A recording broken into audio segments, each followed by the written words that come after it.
تعزیہ جلوس میں لہرایا گیا فلسطینی پرچم، پولیس نے حراست میں لے لیا۔ مشرقی ضلع کے ماہسی تھانہ علاقے میں بدھ کی صبح محرم کے موقع پر نکالے گئے تعزیہ جلوس میں ایک لڑکے کے ہاتھ میں فلسطین کا جھنڈا لہرانے کی ویڈیو سوشل میڈیا پر وائرل ہو رہی ہے۔ مذکورہ ویڈیو منظر عام پر آنے کے بعد پولیس نے نوجوان کو اپنی تحویل میں لے لیا ہے اور اس سے پوچھ گچھ کر رہی ہے۔ موصولہ اطلاع کے مطابق محرم کے موقع پر ماہسی نگر پنچایت کے وارڈ نمبر 10 سے ایک تعزیہ جلوس نکالا گیا۔ اس میں 20 سے 30 نوجوان ہاتھوں میں لاٹھی اور تلوار جیسی روایتی اسلحہ لے کر کرتب دکھا رہے تھے۔ اسی دوران ایک نوجوان ہاتھ میں فلسطین کا جھنڈا اٹھائے ہوئے تھا۔ وہاں موجود کسی نے اس کی ویڈیو بنا کر سوشل میڈیا پر وائرل کر دی۔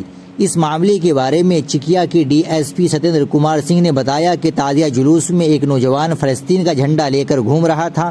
ویڈیو منظر عام پر آنے کے بعد ویڈیو میں نظر آنے والے نوجوان سے تفتیش کی گئی اور اسے حراست میں لے لیا گیا۔ فی الحال اس سے پوچھ گچھ کی جا رہی ہے، اس کے بعد مزید قانونی کارروائی کی جائے گی۔